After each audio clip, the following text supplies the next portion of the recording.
Hindi class 7 करेंगे आज हम। हिंदी की सिक्स क्लास तक हम पिछली वीडियो में करा चुके हैं। आज क्लास 7 चलेगी।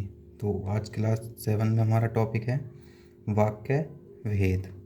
तो आज का टॉपिक डाल लेंगे हम। बाकी का हिंदी हम नोट्स बनाते जा रहे हैं साथ के साथ। हिंदी को जैसे जैसे टाइम मिल रहा है वैसे वैसे हम वीडियो को डालते रहेंगे। थोड़ा कई दिन में डली वीडियो तो हम धीरे धीरे कवर कर लेंगे 1-1.5 महीने में हिंदी को भी। तो साथ के साथ नोट्स बनाते हमें चलना है। तो टॉपिक है हमारा वाक्य भेद, जिसे हम बोलते हैं इंग्लिश में सिंटैक्स। अब वाक्य भेद हमारे 2 प्रकार से कह सकते हैं। जैसे हम इसको डिवाइड कर सकते हैं। पहला है रचना के आधार पर। तो पहले रचना के आधार पर हमारे कितने टाइप होते हैं वाक्य के? 3 टाइप होते हैं। कौन कौन से? सरल वाक्य, जिसे हम बोलते हैं सिंपल सेंटेंस। दूसरा वाक्य होगा हमारा संयुक्त वाक्य।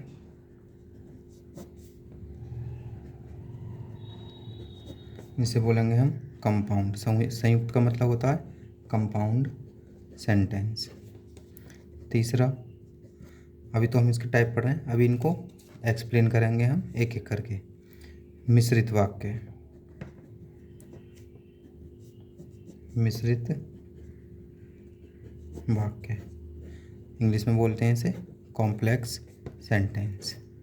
मिश्रित वाक्य हो गए। ये तो थे हमारे रचना के आधार पर 3। अब दूसरा है हमारा अर्थ के आधार पर।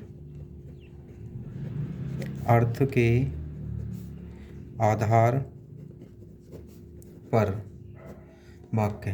तो इसमें हमारे लगभग 7-8 टाइप के होंगे। जैसे पहला है हमारा विधानवाचक। विधानवाचक जिसे बोलते हैं हम धनात्मक बोल देते हैं, या पॉजिटिव इंग्लिश में एफर्मेटिव जो होते थे हमारे, या एसर्टिव। तो इंग्लिश में बोलेंगे इसे एसर्टिव। सेकंड है निषेधवाचक।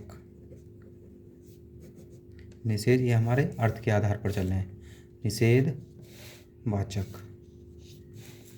इसको हम इंग्लिश में बोलते हैं, या नकारात्मक बोल सकते हैं, नेगेटिव। जिसमें हमें निषेध मतलब किसी चीज़ को करने के लिए मना कहा जाता है, नेगेटिव वाले। तो नेगेटिव हो जाएगा। थर्ड पे लेंगे हम प्रश्नवाचक। ये होते हैं हमारे इंटरोगेटिव।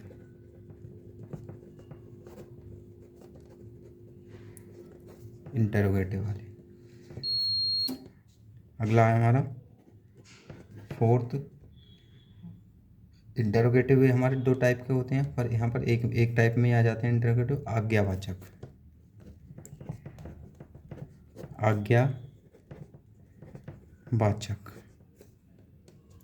आज्ञावाचक को बोलते हैं हम इंग्लिश में इम्पेरेटिव।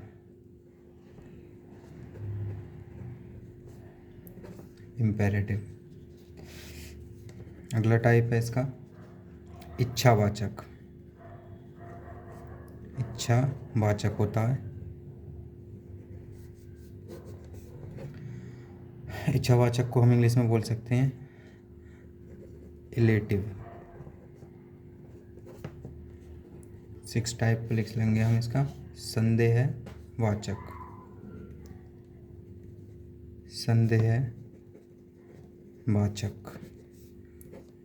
इंग्लिश में बोल सकते हैं हम डाउट सेंटेंस वाले।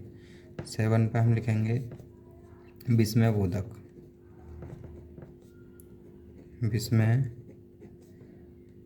या विस्मयवाचक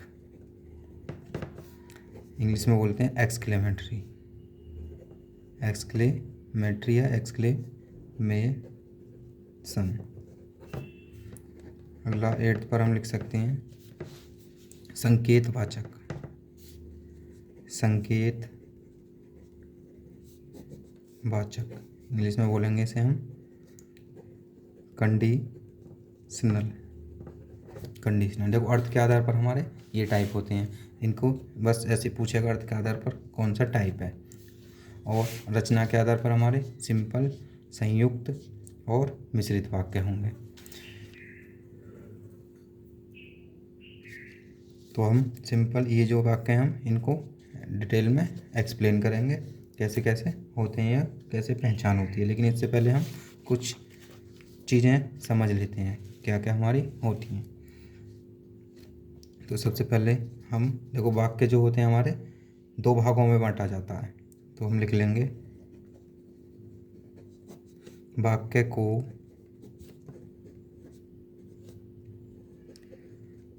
मुख्यतः 2 भागों में बांटा जाता है। वाक्य को मुख्यतः 2 भागों में बांटा जाता है। और कौन कौन से 2 भाग हैं तो हेडिंग बना के हम लिख लेते हैं। पहला है हमारा कर्ता भाग, जिसे हम इंग्लिश में बोलते हैं सब्जेक्ट। तो सारे देखो हम चीज़ों को लिख लिख के कर रहे हैं जिससे कि हमारे नोट्स भी कंप्लीट होते चलें। तो लिखते रहेंगे। आगे की वीडियो हिंदी के लिए चैनल को सब्सक्राइब कर लें। आने वाले टाइम में सारी हिंदी की वीडियो आपको मिल जाएंगी। वीडियो अच्छी लगी हो तो लाइक करें। तो लिखेंगे इसका हम नोट्स टाइप में। तो देखो वाक्य में जो शब्द किसी कार्य को करने का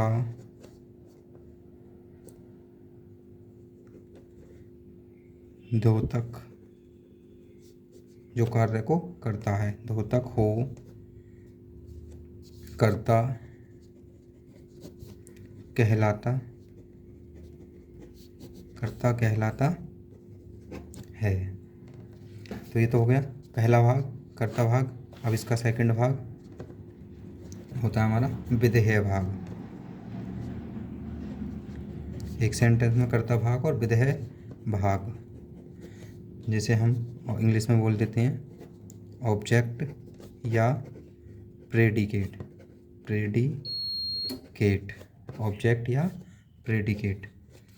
अब ये कौन सा होता है हमारा, तो इसको भी हम नोट लिख लेते हैं। विधेय के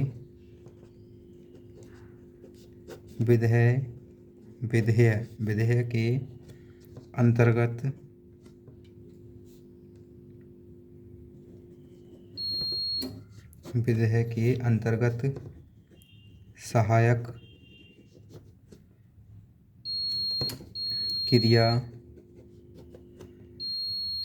क्रिया या क्रिया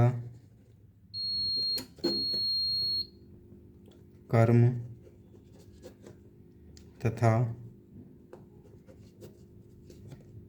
वाक्यांश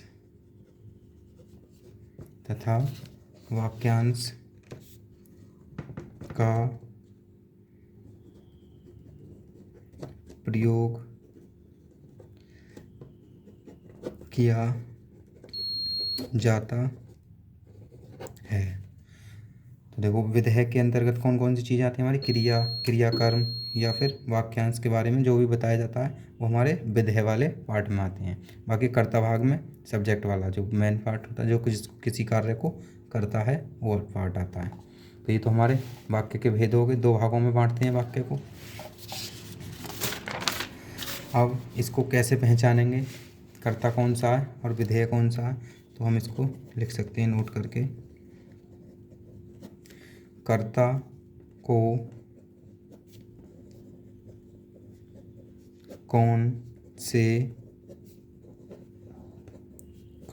कौन से प्रश्न करके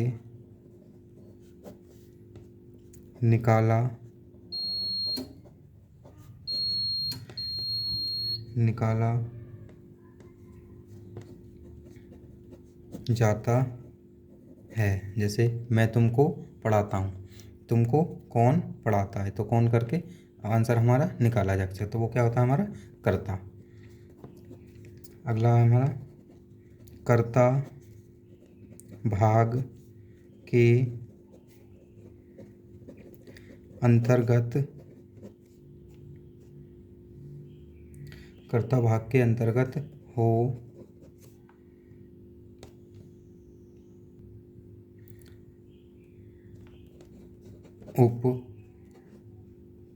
उपपद तथा विशेषण का भी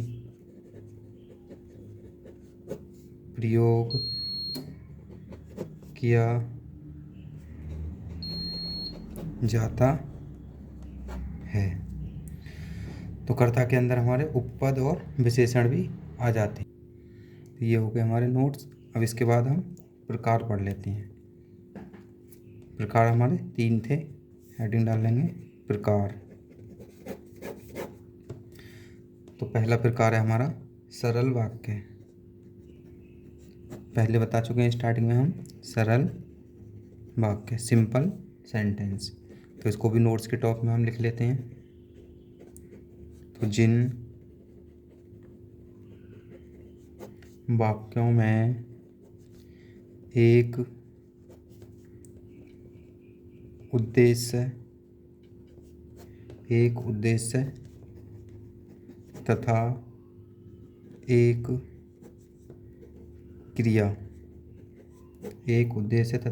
क्रिया या समापिका बोल देते हैं, क्रिया को जो समाप्त करती है हमारे सेंटेंस को, वाक्य को, समापिका होती है। तो किसकी सरल वाक्य की पहचान है हमारी? जैसे सेंटेंस हम लिख सकते हैं, देखो ऐसे, आकाश में कुछ पतंग उड़ रही हैं। तो आकाश में कुछ पतंग उड़ रही हैं, तो ये क्या है हमारी क्रिया है। और ये पतंग क्या है हमारा उद्देश्य। किसको उड़ाने का काम कर रहे हैं हम, जिस पर काम होता है वो हमारा उद्देश्य होता है, उद्देश्य हो जाएगा ये हमारा। या फिर दूसरा सेंटेंस दे सकते हैं, वह पढ़कर खेलने जाएगा।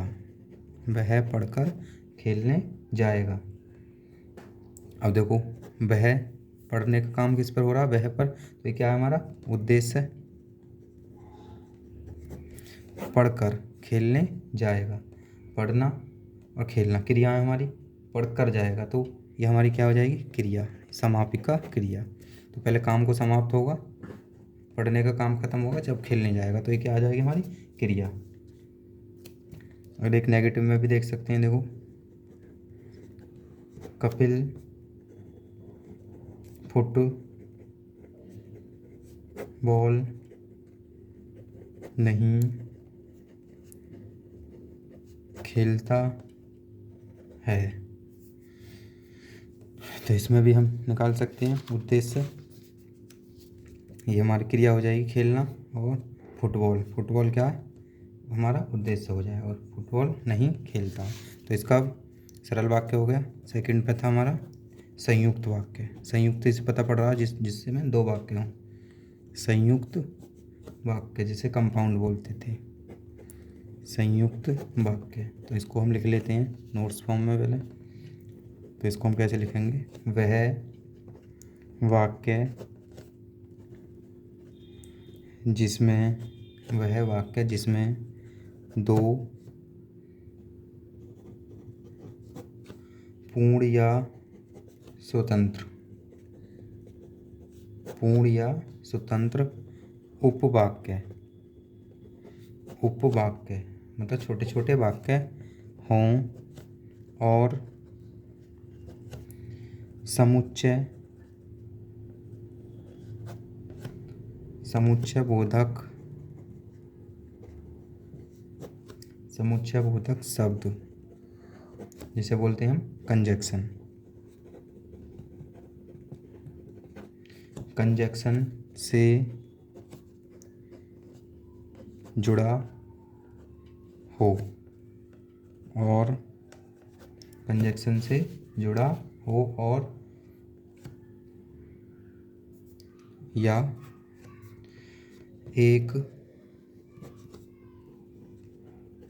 दूसरे पर आश्रित, आश्रित न हों, एक दूसरे पर आश्रित न हों, बिल्कुल उनका दोनों सेंटेंस का अलग अलग अर्थ हो। जैसे रवि दिल्ली गया और मैं अलीगढ़। अब देखो रवि दिल्ली गया, ये तो रवि दिल्ली गया, इसका तो अलग अर्थ निकल रहा है। मैं अलीगढ़ गया, मेरा भी अलग लिख रहा है। दो वाक्य हैं और किससे जुड़ रहा है हमारा? एंड से, कंजक्शन से जुड़ रहा है हमारा। ये रहा समुच्चय बोधक शब्द और से जुड़ रहा है। तो इस टाइप के वाक्यों को हम बोलते हैं संयुक्त वाक्य, जो एक दूसरे पर आश्रित न हो। अब और भी देख सकते हैं, एक और देखो, उसने मुझसे, उसने मुझसे वादा किया,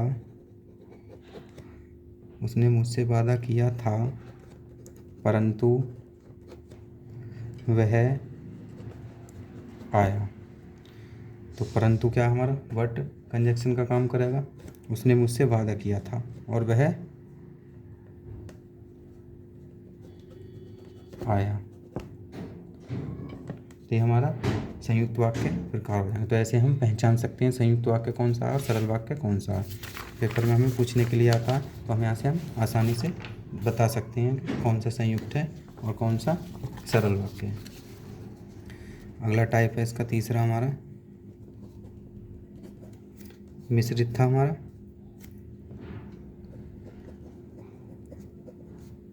मिश्रित वाक्य, तो लिखते हैं इसको भी हम डेफिनेशन के फॉर्म में। जिन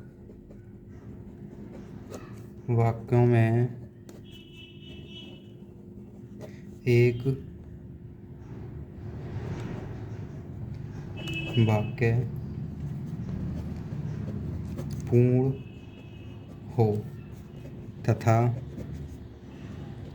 दूसरा वाक्य उस पर आश्रित हो, मतलब दो वाक्य हों और एक दूसरे से रिलेटिव हो, मतलब एक के बिना दूसरा काम नहीं हो रहा हो, तो उसे बोलते हैं हम मिश्रित वाक्य। जैसे देख सकते हैं कौन से वाक्य होंगे हमारे, जैसे मैंने जिसे बुलाया था वह नहीं आया। तो मैंने जिसे बुलाया था वह नहीं आया, तो एक दूसरे से रिलेटिव है, तो इस टाइप के वाक्यों को हम बोलेंगे मिश्रित वाक्य। अब इसमें हम पहचान सकते हैं वह नहीं आया, तो क्या ये हमारा मुख्य है, हो गया मुख्य वाक्य, और ये कैसा हो गया? आश्रित वाक्य। मैंने जिसे बुलाया था, आश्रित था ना, आश्रित वाक्य हो जाएगा ये। अगला और भी देख सकते हैं हम इस टाइप से, देखो मिश्रित वाक्य के, जैसे ही उसने भाषण शुरू किया सब चुपचाप बैठ गए। जैसे ही उसने भाषण शुरू किया सब चुपचाप बैठ गए। तो इसमें भी एक दूसरे से रिलेटिव है। जैसे ही उसने बोलना स्टार्ट करा सब उसकी बातों को सुनने लगे। सब चुपचाप बैठ गए। हमारा क्या होगा, मुख्य वाक्य होगा। भाषण स्टार्ट करते ही आश्रित थे किसके ऊपर, उसके बोलने वाले के ऊपर।